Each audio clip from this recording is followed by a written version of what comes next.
Amici sportivi, ben ritrovati con nuovo appuntamento con Friulandia. Insieme a me stasera ospiti veramente di prestigio perché abbiamo i campioni nazionali della Iblisine. A rappresentarla ci sono il vicepresidente Fabio Costa, benvenuto vicepresidente, la bandiera della Iblisine Max Brovedani e nonché il mister Zanier.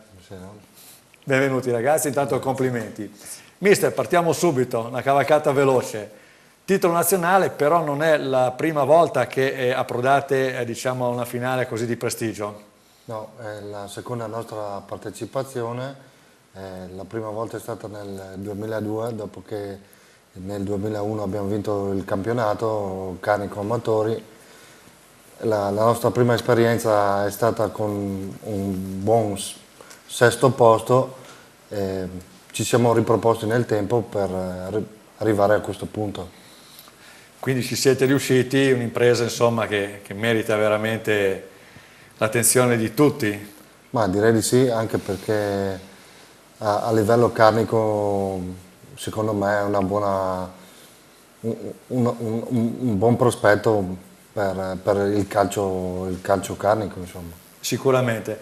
Al vicepresidente è d'obbligo la domanda. Tantissimo onore, cosa ha provato il vicepresidente e tutta la società quando siete arrivati proprio al titolo nazionale? Beh, un grande orgoglio, noi siamo partiti per partecipare innanzitutto per divertirci, poi abbiamo anche vinto, grande soddisfazione per noi, per tutti, per i nostri tifosi che ci hanno venuti a seguito, una bellissima esperienza. Tantissima soddisfazione. Sì. Max, per te diciamo un sapore particolare anche perché se non sbaglio rientravi da un gravissimo infortunio.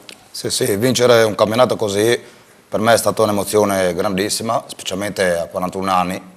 Dopo, visto che rientravo anche, non erano neanche 7 mesi dall'infortunio, ho fatto sacrifici per recuperare appunto per questo evento e sono contentissimo. Più che contento, più che soddisfatto, sì. Certamente c'entra un obiettivo così importante, non è impresa di tutti i giorni. Mister, a questo punto i prossimi obiettivi quali possono essere? Ormai avete vinto tutto. Vabbè, le motivazioni ci sono sempre, anche perché vogliamo comunque riproporci per il prossimo campionato e sicuramente andare a difendere il titolo nazionale il prossimo anno. Quindi subito obiettivo principale ripetersi. Ripetersi non è mai facile, provare. Comunque ci proviamo sicuramente. Al vicepresidente invece voglio chiedere, diciamo innanzitutto la finalissima l'avete vinta a Cervia, so che vi siete mossi in gruppo, tra virgolette, perché avevate familiari, simpatizzanti, insomma un gruppo che è molto unito, forse vi ha dato quello stimolo in più per riuscire nell'impresa? Senz'altro, poi avevamo anche a nostro seguito il sindaco di Villa Santina che con grande onore ci ha accompagnati. È stata, come ripeto ancora, una bellissima esperienza. Ringrazio tutti i tifosi e le mogli che ci hanno seguiti. E quindi vi hanno dato la carica in più? Senz'altro. Perfetto. Mister, vogliamo rivivere un attimino questa cavalcata che vi ha portato al titolo nazionale, ripetiamo, titolo nazionale per la Iblisine di Villa Santina? Sì. Beh, diciamo che i gironi c'erano 2 gironi a 3 squadre, diciamo i gironi all'italiana.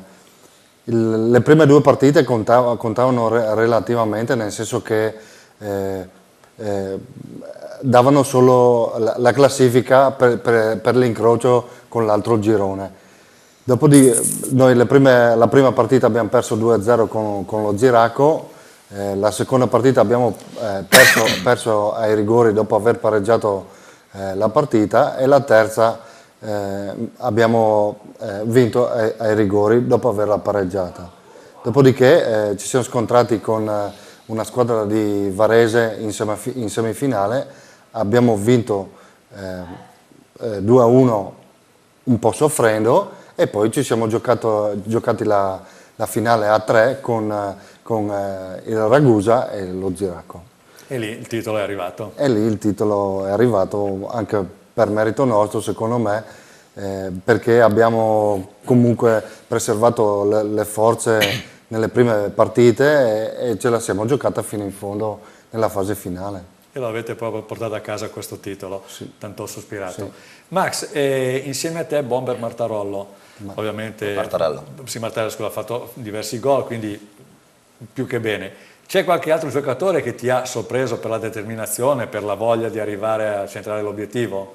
Ma sì, cioè sarebbe troppo facile dire Eugenio Valen, che è il nostro praticamente fuori classe, o Cocconi. Io darei un merito a Pauli Herman, che è nato calcisticamente attaccante, visto gli infortuni in difesa il mister ha dovuto far giocare difensore centrale e secondo me è stato uno dei migliori del torneo.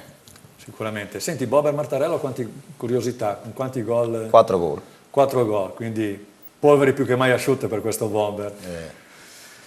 Mister, una curiosità, mi è giunta voce che sei un po' scaramantico, si parlava di un vogliamo spiegare un pochettino, sfatare questo mito della scaramanzia di Mister Zanier? Sì, scaramantico fino a un certo punto, nel senso che c'è stata una scommessa con uno dei nostri sponsor alla quale io gli avevo promesso che indossavo la cravatta che lui mi ha regalato durante le partite. Non l'ho fatto le prime 2 partite e i risultati si sono visti, poi da quando ho cominciato a indossarla praticamente non abbiamo più perso, anzi abbiamo vinto il titolo nazionale. Molto bene, io vi faccio intanto i complimenti e obiettivo prossimo sicuramente ripetervi per portare a casa nuovamente il titolo nazionale. Complimenti ancora e ci vediamo con il titolo, con l'altro titolo, promesso. Speriamo. Bene, voi invece gentili telespettatori restate con noi, solamente 120 secondi di pubblicità e poi di nuovo sempre qui da Friulandia. Com'è strutturata in sintesi la Lega Calcio Friuli Collinare?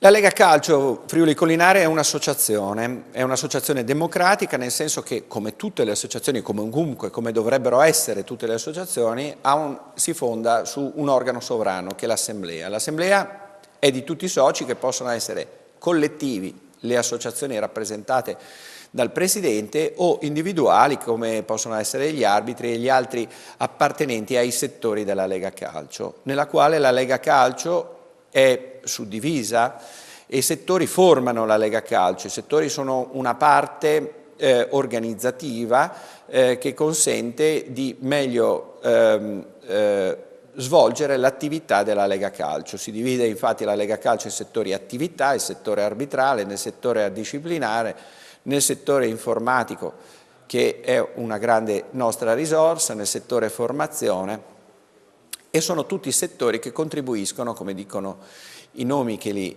individuano, proprio a dare una migliore organizzazione secondo le competenze dei singoli componenti di questi settori. Il potere regolamentare spetta invece al Consiglio, che è presieduto dal Presidente. Il Presidente, oltre a essere il rappresentante della Lega Calcio, chi convoca l'Assemblea, chi convoca e dirige il Consiglio direttivo, è soprattutto un organo di garanzia, nel senso che è il garante per tutti i soci del buon andamento della vita associativa.